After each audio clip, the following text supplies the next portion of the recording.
পায়রাগাছি বাজারে হাটে উপস্থিত সকল ব্যবসায়ী বৃন্দ, যত দূর পর্যন্ত বৈদ্যুতিন যন্ত্রের আওয়াজ পৌঁছচ্ছে এলাকার সুধী নাগরিক বৃন্দ ও আজকের সভায় উপস্থিত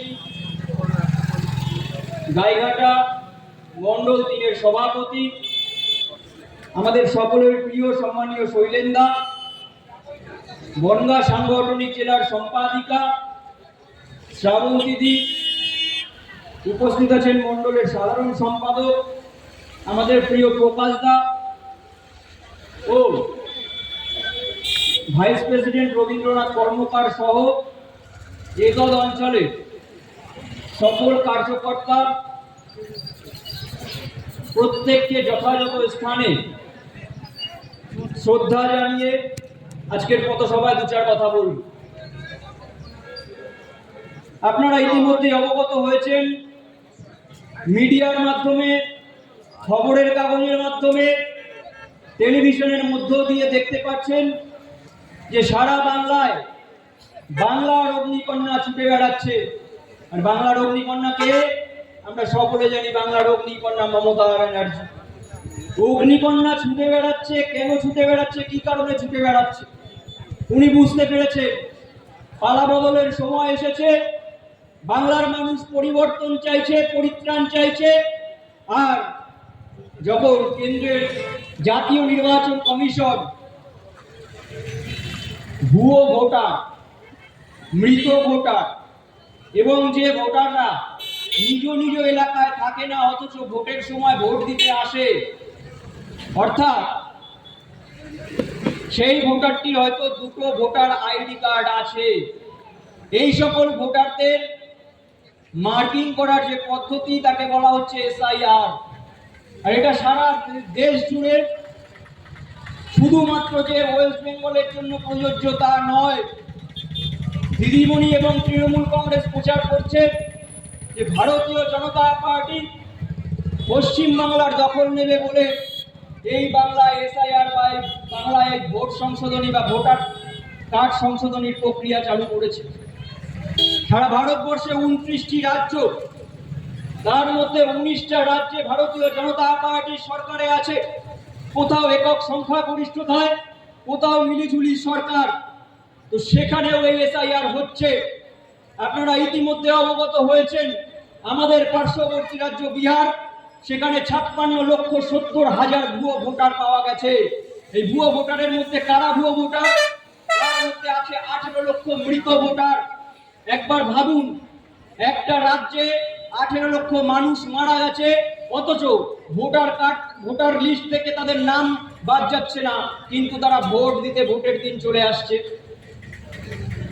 কিছু মানুষ হয়তো এই এলাকায় একটা বাড়ি আছে, আবার অন্য এলাকায় একটা বাড়ি আছে, এখানেও তার ভোটার কার্ড আছে, আবার সে যে নতুন জায়গায় গেছে সেখানেও ভোটার কার্ড আছে।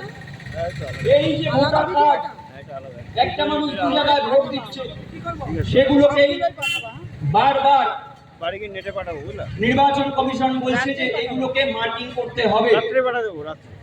একটা মানুষ একটা জায়গায় ভোট দেবে। আর এর বিরুদ্ধে দিদিমণি নেমেছে রাস্তায়, কি বলছেন? যে বাঙালি খেদানো চলছে। আজকের দিনে কান খুলে শুনে রাখেন, এতদ অঞ্চলের যত বড় বড় তৃণমূল কংগ্রেসের নেতা আছেন, চামচা আছেন, বেলচা আছেন, বাংলার মানুষকে ভুল বুঝিয়ে আর চতুর্থবারের জন্য ক্ষমতায় আসা যাবে না, যাবে না, যাবে না। বাংলার মানুষ বুঝে গেছে দিদিমণি কেন রাস্তায় নেমেছে।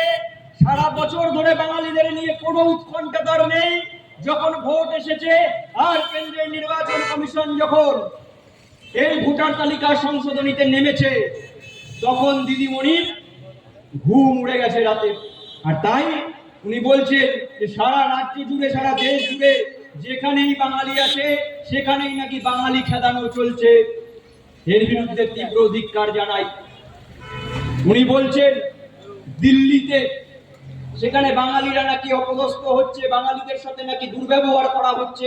তিনি বলছেন আসামে যারা পরিযায়ী শ্রমিক আছেন, যে সকল বাঙালি পরিযায়ী শ্রমিক আছেন, তারা নাকি আসাম পুলিশ দ্বারা আক্রান্ত হচ্ছেন, তাদের নাকি দুর্ব্যবহার করা হচ্ছে। তিনি বলছেন ত্রিপুরাতে যেখানে রয়েছেন, মধ্যপ্রদেশে যেখানে রয়েছে, অর্থাৎ সারা দেশে যেখানে যেখানে বাঙালি পরিযায়ী শ্রমিক আছে তাদের নাকি ওখানকার স্থানীয় প্রশাসন বাঙালি পরিচয়ের কারণে তাদেরকে নাকি তুলে নিয়ে যাচ্ছে, তাদেরকে নাকি হ্যারাসমেন্ট করছে। আর এরই বিরুদ্ধে প্রচার। আপনি ভাবেন আমার পার্শ্ববর্তী রাজ্য বাংলাদেশ, সেখানে মুসলিম অধ্যুষিত অঞ্চল, সেটা মুসলিম রাষ্ট্র, সেখানে বাংলায় কথা বলে। বাংলায় কথা বললেই যদি সবাই বাঙালি হয়ে যেত, বাংলায় কথা বললেই যদি সবাই বাঙালি হয়ে যেত, তাহলে কেন কামরুনিতে গণধর্ষণ হলো? সেই বোনটি যখন বাঙালি ছিল সে কেন বিচার পেল না? পার্কশিটে যখন গণধর্ষণ হলো সেই বোনটিও তো বাঙালি ছিল, তাহলে সে কেন বিচার পেল না? যে 26,000 শিক্ষকের চাকরি গেল, 26,000 শিক্ষক শিক্ষিকাও তো বাঙালি, তাহলে কেন যোগ্য অযোগ্যের তালিকা প্রকাশ করার ক্ষমতা মমতা ব্যানার্জির হলো না? মমতা ব্যানার্জি জানে যে অযোগ্যদের তালিকাও প্রকাশ করতে হবে, তাই 26,000-এর চাকরি যায় যা, অযোগ্যদের যদি সামনে নিয়ে আসা হয়, এই অযোগ্যরাই এই তৃণমূল কংগ্রেসের এক একটা এলাকার নেতাকে পিটিয়ে গুড়িয়ে হাড়মাস করে দেবে। আর তাই অযোগ্যদের তালিকা প্রকাশ সম্ভব নয়, সুপ্রিম কোর্টের আইন মানা সম্ভব নয়। এখানে দিদির আইন চলে, পশ্চিমবঙ্গে ভারতের সংবিধানের কোনো দায় নেই, এখানে দিদিমণির শাসন চলে। একটাই শাসন, স্বায়ত্ত শাসন, তৃণমূল কংগ্রেসের শাসন। এখানে গণতন্ত্র লুট হয়। আপনি ভাবতে পারছেন 2021 বিধানসভা নির্বাচন যেদিন রেজাল্ট ডিক্লেয়ার হলো, সেদিন আমাদের পার্শ্ববর্তী এলাকা, কলকাতা থেকে খুব দূরে নয়, বাবুঘাটি কেষ্টপুর, যেখানকার বিধায়ক পরেশ পাল ভারতীয় জনতা পার্টি করে, আমাদের একজন কর্মী অভিজিৎ সরকার তার চোখ উপড়ে নিল। তার বাড়িতে কিছু পোষ্য ছিল, সেই পোষ্য মা কিছু সন্তান প্রসব করেছিলেন। পোষ্যটি হচ্ছে কুকুর, আর সেই কুকুর শাবক ছিল কিছু, তাদের বয়স ছিল সবে মাত্র 7 মাস 7 দিন। সেই বাচ্চাগুলোকে দেওয়ালে ছুঁড়ে ছুঁড়ে হত্যা করেছে, সেই সদ্যজাত মাকে হত্যা করেছে, এবং ওই অভিজিৎ সরকারকে মেরে তার চোখ উপড়ে নিয়েছে। বসিরহাট প্রদীপ মণ্ডল, আপনারা ইতিমধ্যে বিভিন্ন নিউজ চ্যানেলে দেখেছেন, প্রদীপ মণ্ডল যতক্ষণ না মরেনি, কাদের মোল্লা ততক্ষণ পর্যন্ত বড় বড় গজাল পেরে ওই প্রদীপ মণ্ডলের মাথায় ফুটিয়েছে, ওই প্রদীপ মণ্ডলের পায়ে গুলি করেছে, পিচের রাস্তার উপর থেকে 2 কিলোমিটার টেনে নিয়ে গেছে। এটা বাংলায় হয় বন্ধু। বাংলায় বিরোধী আসন, বিরোধী দল করতে গেলে বুকের পাটা লাগে। আর দিদিমণি বুঝে গেছে বাংলার মানুষ এবার পরিত্রাণ চাইছে, চারিদিক থেকে তাই ঘেরাও অভিযান চলছে। দিদিমণি 14 তলা থেকে যাবে, এটা নিশ্চিত। শুধু যদি 2021 সালে ভারতীয় জনতা পার্টি 39% ভোট পেয়েছিল, তৃণমূল কংগ্রেস ভোট পেয়েছিল 43%, মাত্র 4% ভোট এদিকে সরকার করেছিল। একটিবার বাঙালি হিন্দু ভাইদের কাছে প্রশ্ন, হিন্দু মাদের কাছে প্রশ্ন করতে চাই, তৃণমূল কংগ্রেস 30% ভোট পকেটে নিয়ে ভোট ময়দানে নামে, আর ভারতীয় জনতা পার্টি 0 থেকে শুরু করে আজকে বিরোধী আসন অলঙ্কৃত করছে বিধানসভায়। তাহলে ভাবতে হবে বন্ধু, এই তৃণমূল কংগ্রেসকে যদি কেউ পরাজিত করতে পারে, সেটা ভারতীয় জনতা পার্টি, বিজেপি আর শুধুই বিজেপি বন্ধু। আজকে সিপিএম নেকি কান্না কাঁদছে, আজকে সিপিএম শুধুমাত্র নিজের নাক কেটে অপরের যাত্রা ভঙ্গ করছে। আর এই সিপিএম তৃণমূল কংগ্রেসকে বারবার সরকার করতে সহযোগিতা করছে।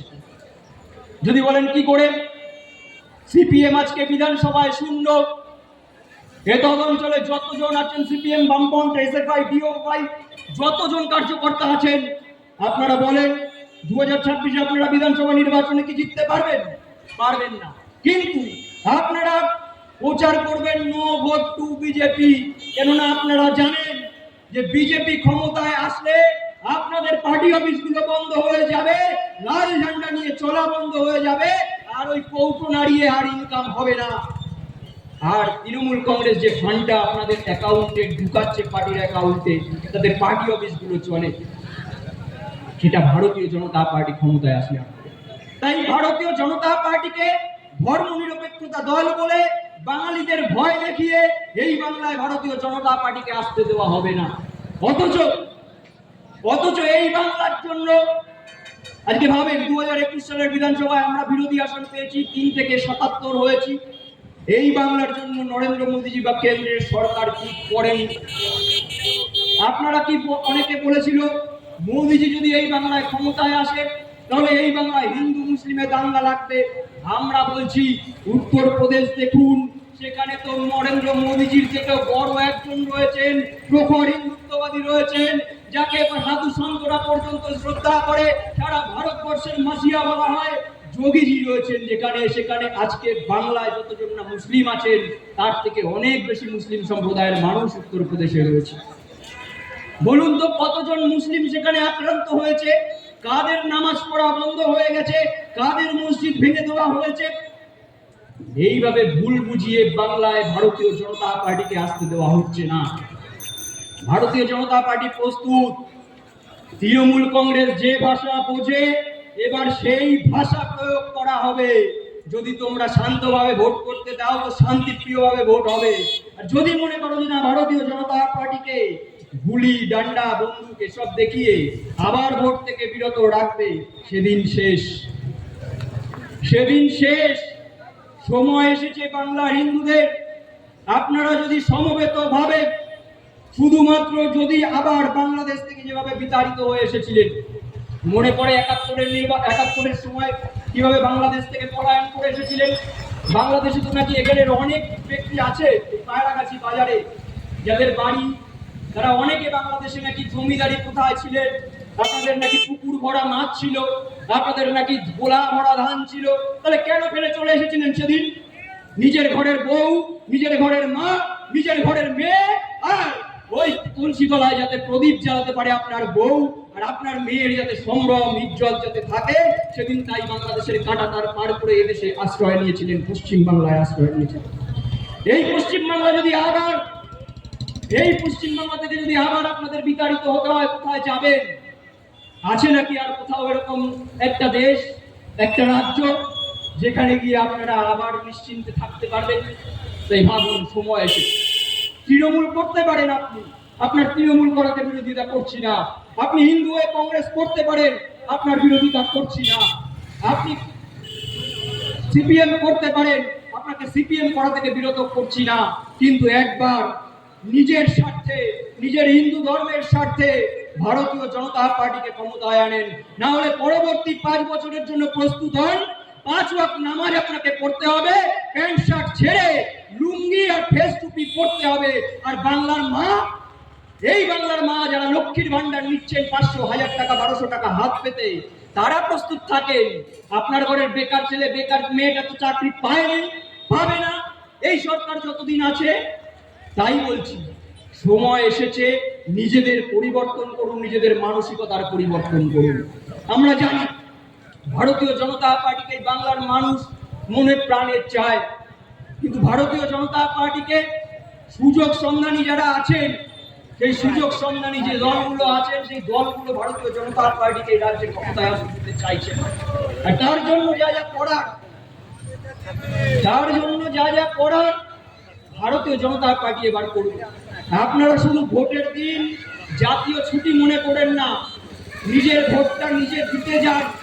একটা কথা মনে রেখেন, বিধানসভার মুর্শিদাবাদের বিধায়ক, তৃণমূল কংগ্রেসের বিধায়ক হুমায়ুন কবির 2021 বিধানসভা নির্বাচন কি বলেছিল? আমরা 30%, তোরা হতে পারিস 50%, কিন্তু আমরা যদি মনে করি তোদেরকে কেটে ভাগীরথীর জলে ভাসিয়ে দিতে পারি। ভাবেন, হিন্দু অধ্যুষিত এরিয়া, সেখানে একজন মুসলিম বিধায়ক, তার দল হচ্ছে তৃণমূল কংগ্রেস, মমতা ব্যানার্জির ছত্রছায়ায় লালিত পালিত হচ্ছে হুমায়ুন কবির। তিনি বলছেন, প্রচ্ছন্ন মদতে বলছেন, তৃণমূল কংগ্রেসের ব্যানারে বলছেন, এবং বিধায়কের পদটা হোল্ড করে বলছেন যে আমরা 30%, আমরা পারি, ওরা যদি 50% হোস তাও তোদেরকে কেটে ভাগীরথীর জলে ভাসিয়ে দিতে পারি। আজকে হুমায়ুন কবিরের কোনো শাস্তি হয়নি কেন? দিদিমণির দুধের গায়ে 30% যে ভোট আছে ওই ভোটে আঘাত করবে। আর এই একই কথা যদি আজকের দিনে দাঁড়িয়ে ভারতীয় জনতা পার্টি বা কোনো হিন্দু নেতা বলতো, তাহলে পুলিশ হয়রানি থেকে শুরু করে দিদিমণির লেটের বাহিনী সকলে হয়তো পৌঁছে যেত তার বাড়িতে। আর তাই এর বিরুদ্ধে ভারতীয় জনতা পার্টির প্রচার আজকের দিনে দাঁড়িয়ে। তাই যতই রব উঠুক যে বাঙালি খেদানো হবে, বাঙালি খেদানো হবে, পরিষ্কার দেখত কণ্ঠে বলে যাই, সুব্রতদা স্বাগতম, সুব্রতদা স্বাগতম, সুব্রতদা স্বাগতম, সুব্রতদা লড়াই করো, আমরা তোমার সাথে আছি, পাশে আছি। তো তাই যতদূর পর্যন্ত বৈদ্যুতিন যন্ত্রের আওয়াজ পৌঁছাচ্ছে, একটাই কথা বারবার বলবো, আপনি ভুলে যান আপনি তৃণমূলের হিন্দু, আপনি ভুলে যান আপনি